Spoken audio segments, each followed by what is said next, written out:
So I received my Nike ZoomX Vaporfly NEXT percentage. I am looking forward to these. They do look beautiful on the website, and I'm hoping they test just as well when I've actually taken them out for a run. They come beautifully wrapped. Here's the actual trainers. A few people have commented that they are bright, but I quite like them.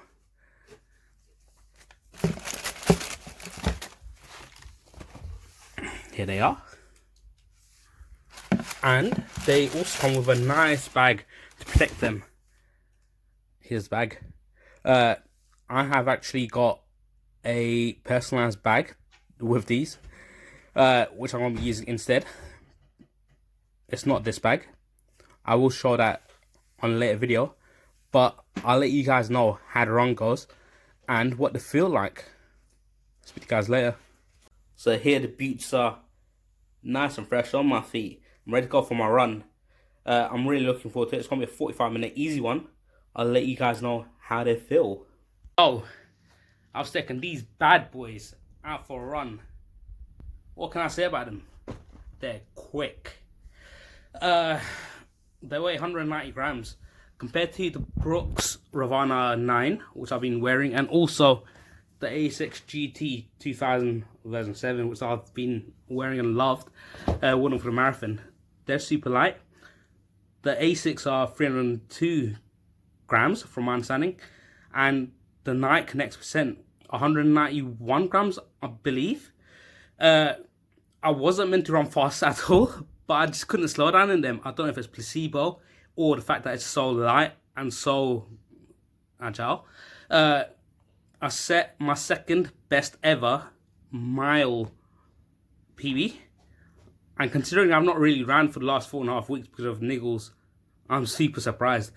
I am definitely keeping them. I love them. One thing that I would say is, if you are going to get them, make sure you're doing work to support your ankles.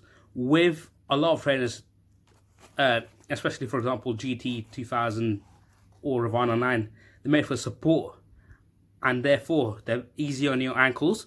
With these, there's no give. I did feel at times that stabilized it myself, but it's good that I've been working on my ankles using the resistant band, and that I'll have to keep up when I'm off season. Obviously, the next time I'll pull these out will be when I'm targeting the sub 2 at half marathon distance in February. Also, what I would say is that with these, I've heard quite a few people talk about the edge bit, the back bit. They did blister up my foot a little bit, but thankfully I've been wearing similar Nike trainers ordinarily, and therefore it wasn't too bad. I love them. Obviously, trainers are unique to the person. What works for one person might not work for someone else. Try them. If they're not for you, don't worry. Obviously, just return them. But ultimately, find something that works for you.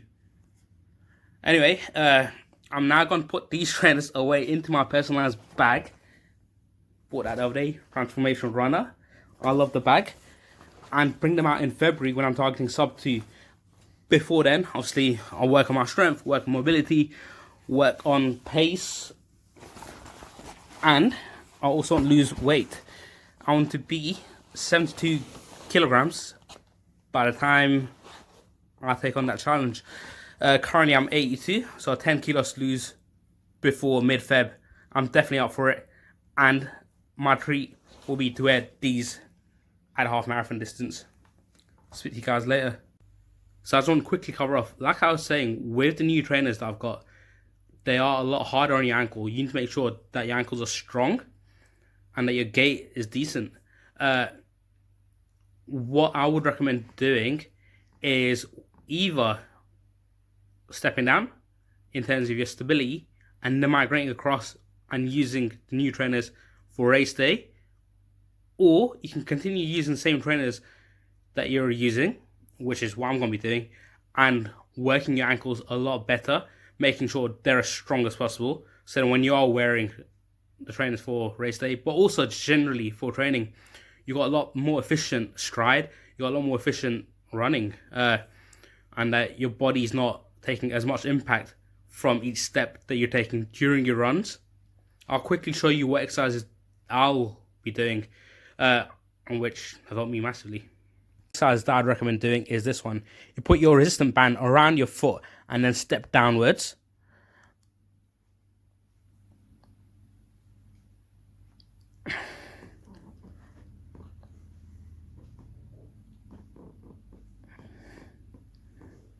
Obviously, form is key. I've tried doing as best form as possible for me, but I know that my form might not be entirely the best. Exercise that I'd recommend doing is this one. You put your resistance band around your foot and step downwards. Form is going to be key. What I would recommend doing is not using my video. Please do make sure you're using expert videos where you're speaking to someone that truly knows how to keep good form on it. This is the way I do it, but it might not be entirely accurate. It might not be the best way to do it. The second exercise, which I would recommend doing, is this one. You put your resistance band underneath your foot and then loop the resistance band around the other foot. The other foot is going to be on top of my leg, and then you're pushing downwards, putting it back up.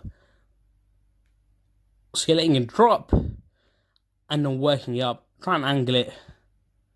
This one's helped me massively as well.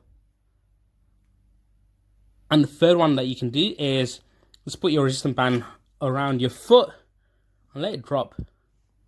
Lift it back up gently, let it drop. Let your resistance band pull your foot down. And I'd probably recommend doing 3 sets of about 15. What I've found is that I wouldn't recommend doing it the day before a run. I would recommend doing it after a run because it does make it harder to run the next day. Obviously, your legs are being worked in a new way. So, obviously, give it a try. Let me know what you guys think. There's obviously a lot more exercises that you can be doing as well and that you should be doing. So, for example, obviously, work your calves properly, do calf drops, work your dorsiflexion. That's going to be key. But just work your overall body. Work strength, work your mobility, and work yoga. One more thing. I'm used to wearing half size greater than my normal trainer size. I was like that little bit more space. And that's the same with Next % trainers. I did like just that little bit more gap. Obviously, go to the shops, try them on for yourself, and let me know what you guys think. Just one last thing. What I would say is that when you are going for an easy run, don't wear these. They make it too easy to run fast. Like I was saying, I set a new or second new 1 mile PB. I was only 10 seconds off my overall 1 mile PB, and I've not really been running for the last 4.5 weeks. So it's gonna be crazy to see what the effect is when I do start training properly and give it a good shot. I do want to target the 10K next, and obviously after that the half marathon. The other surprising thing that I found out is that I set a new segment PB on Strava, which is around a mile as well. So it's crazy to see the effect of the new trainers already. I'll keep you guys updated.